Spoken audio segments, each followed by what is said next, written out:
Ayam Goreng translates simply to fried chicken, but I don't think that name does this dish any justice. It is pieces of chicken that have been marinated and cooked in a mixture of spices and herbs such as galangal, lemongrass, garlic, coriander, turmeric, and that just imparts flavor and color. It is then fried to perfection to have a nice crispy outside and a delicious succulent inside.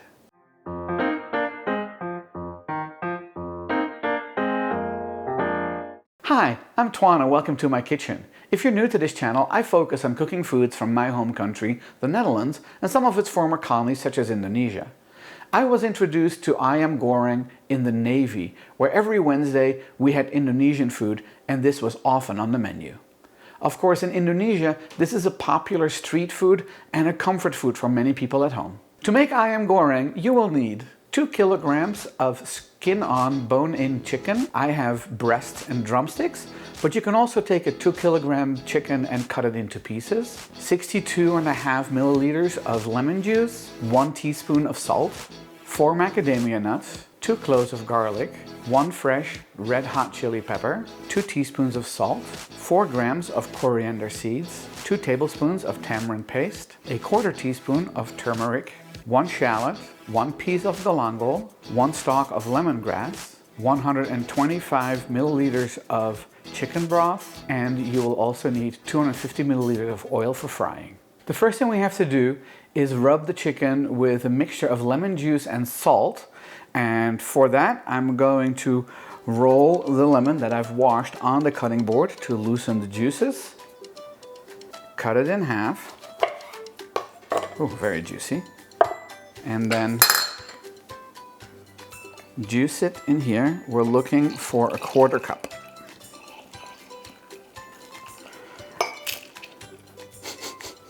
That sprayed all over me, but I think it's okay. Let's take a look. All right, that is a quarter cup of lemon juice. I'm going to add my teaspoon of salt. Mix it together. I've put on some gloves because I like to wear gloves when I'm handling raw chicken. I'm going to pour the salt and lemon juice mixture over the chicken and then kind of massage it all in so that every piece of chicken gets in contact with the mixture.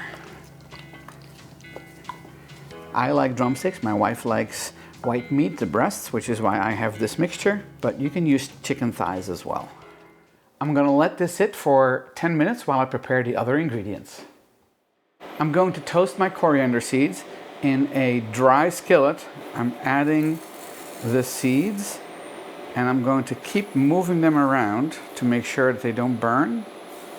We're going to continue cooking these until you see just a waft of smoke, and that's when the oils are being released from the seeds and you know it's ready, and we're going to pour them in a little glass container. You can smell the coriander seeds already, that they're starting to cook. They're starting to jump a little bit, so we're not that far from them being done. All right, I don't think the camera can see it, but I'm starting to see a little bit of smoke. So we're going to turn this off and carefully pour this into the glass container.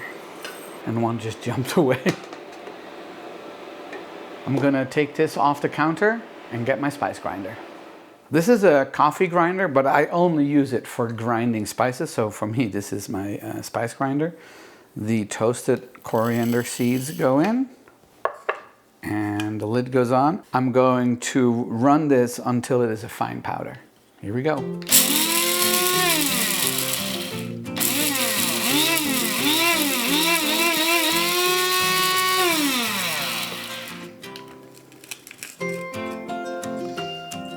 See, you can still see bigger pieces of coriander seeds, so we're not quite done. It smells really good though.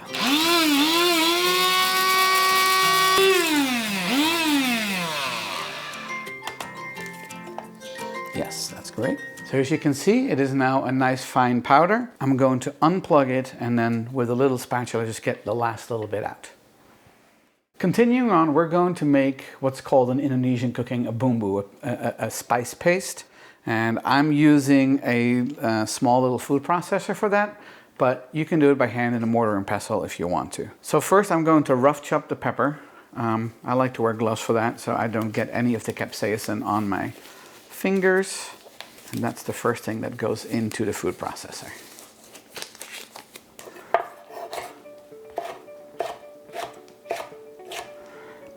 If you prefer less spice, you can take the seeds out, but we like it a little bit spicy. So here we go. Same for the garlic cloves. Just gonna cut it into pieces. My garlic cloves are really large, but we absolutely love garlic, so it's not a problem for us. But 2 normal sized garlic cloves is fine. Okay, same with the shallots. Just chop it into little pieces.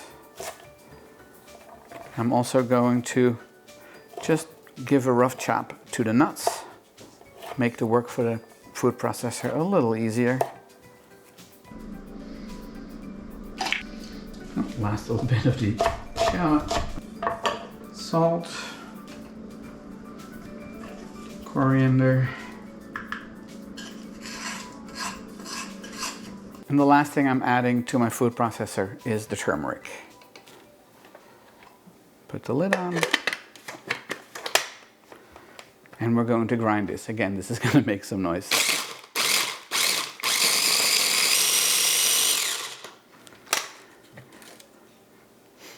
We're looking for a smooth paste, so I'm going to scrape down the bowl. Oh, smell that. That smells so good. Pungent. And we're going to continue to grind it up. All right, this is pretty good paste. I'm going to scrape everything. Oops, let me move this to the side first. I'm going to scrape it all into this bowl, and then we have a couple more steps to prepare, and then we're ready to start marinating and cooking the chicken. I kept my gloves on because of the turmeric, which can really stain your hands. So while I'm handling this, I'm keeping on the gloves.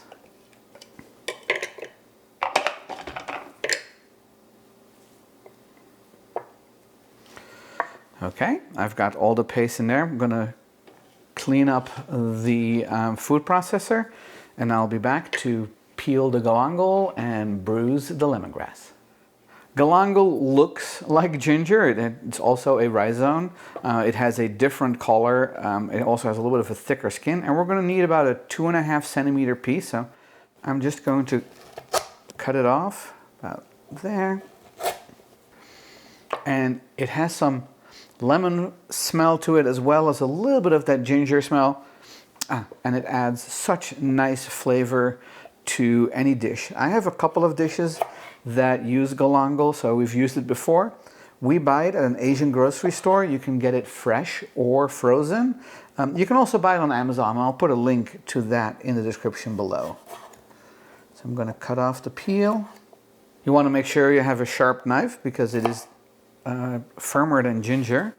And I'm now going to cut this into a couple of slices. Next, what I'm going to do is bruise the lemongrass. Lemongrass, another Asian ingredient that smells and imparts a lemony flavor, hence the name. Something we buy at an Asian grocery store, but I've seen it at Whole Foods as well. I'm going to use a mallet to bruise it to get some of the juices to come out, and then I'm going to cut it into 10 centimeter pieces. And now we're ready to start cooking. It's been 10 minutes, and normally I would rinse the chicken at the sink, but now I'm just going to do it right here. I'm going to pour cold water over it and then just rinse them off. And I'm going to put them in another bowl. Now, if I were to deep fry these right away, I probably would want to pat them dry, but they're actually going to cook in the marinade, so I don't have to worry about them being bone dry. And since I'm handling raw chicken, I'm wearing gloves again. Okay, going to throw away the water, and then we're going to continue on. If you're enjoying this video, please click the like and subscribe button. It will really help our channel. And if you want YouTube to notify you whenever we post a new video, click the bell. I have my Dutch oven over medium-high heat, and I'm going to add a little bit of oil to the pan.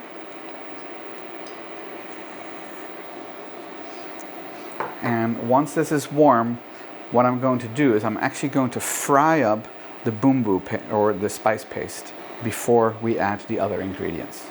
Okay, the oil is hot. I'm now going to add the spice paste. And we're going to move it around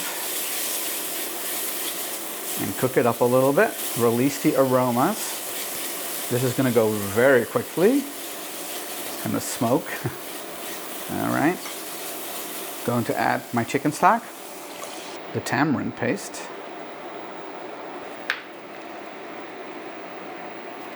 add my galangal and lemongrass, stir it all around. Oh, smells so good. Now that this is boiling, I'm going to take down the heat, bring it down to a slow simmer because you don't want it to burn. And I'm going to add the chicken. Nestle it in there. It's going to be a full pan. Just kind of smoosh it in there. I'm going to put the lid on this and let it simmer for 30 minutes. And every 10 minutes we're going to turn the chicken around to make sure everything is fully coated with the marinade. The first 10 minutes has passed. So I'm going to move the chicken around. You can see that the turmeric and the tamarind are definitely coloring the pieces of chicken. Okay, it's going to go for another 10 minutes. The second 10 minutes have passed, and we're going to move the chicken around again. Okay. For the last 10 minutes, I'm going to leave a little gap on the lid, turn up the heat a little bit to evaporate some of the liquid and help cook the chicken. We'll be back in another 10 minutes. It's been 30 minutes and the chicken is done cooking in the marinade or in the Boemboe. I'm going to take it out and put it in a glass bowl. And we're going to let this cool for a little bit before we fry it. Now this sauce actually can be used to flavor some white rice, so don't throw it away. I typically strain it and put it in a little jar in the fridge. I have my frying station ready. I have a Dutch oven over medium-high heat with the oil in it already heating up. I actually ended up using more oil than I said at the beginning of the recipe because I want about 2.5 centimeters, 1 inch of oil in the bottom. And for recording purposes, I used a wider Dutch oven than I would normally use. So I added some extra oil. I have a cookie sheet lined with aluminum foil, paper towel, and an upside down rack to put the chicken on once it's done frying. I have a hot mitt, an instant read thermometer, and a pair of tongs and my chicken. So let's see if the temperature of the oil is getting close to where I want it to be, which is 350 degrees Fahrenheit or 170 degrees Celsius. And we're at 246. Have to wait a little longer. I'm using avocado oil because of its high smoke point, but you can use regular vegetable or canola oil as well. Okay, let's check the temperature again. 353, so that's good. We're going to put chicken in. Do not overcrowd the pot. So I'm going to take a piece of chicken breast and put it in there. And we're going to cook that for 5 to 7 minutes. You want the skin to be nice and crispy with a golden brown color. And we're going to turn it over about halfway through. It's been 2.5 minutes. I'm going to turn it around. Okay, 5 minutes is over, and this one was on the bottom of the pot and was already a little darker than it should have been.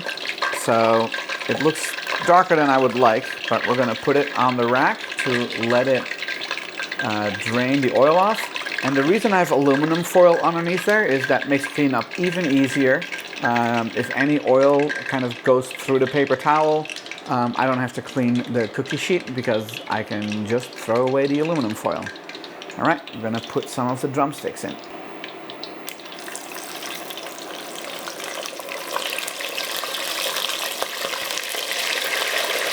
Another 5 minutes. Ah, look at that beautiful color. That's what I'm looking for. Turning them around. These are done. I'm going to take them out, put them on the rack. I will continue frying the rest of the chicken, and I'll see you when we're done. Okay, the last 2 drumsticks are done frying. So I'm going to put them on the rack to let them drain a little bit. And then it's time for my favorite part, tasting the food. Beautiful golden brown color, crispy skin. Let's have a bite. Eet Smakelijk.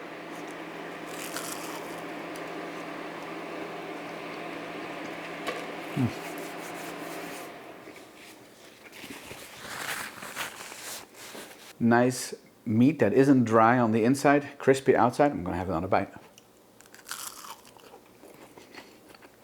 Pick up a little bit of the lemony, of the lemongrass and the galangal. Yeah, just really nice flavors in here. The nice thing about this dish is that this actually can be eaten cold at like a picnic, very popular for that. I hope you enjoyed this video. If you did, please click the like and subscribe button and don't forget to share it with your friends. If you have any questions or memories of eating Ayam Goreng, you can post them in the comments below. You can find the written recipe on my website, toineskitchen.com, with both metric and imperial measurements, and you can find me on social media as well. If you make Ayam Goreng, I would love it if you can post a photo on Instagram with the hashtag ToinesKitchen. I will share it in my story and on my website. Thanks, and I'll see you in the next one.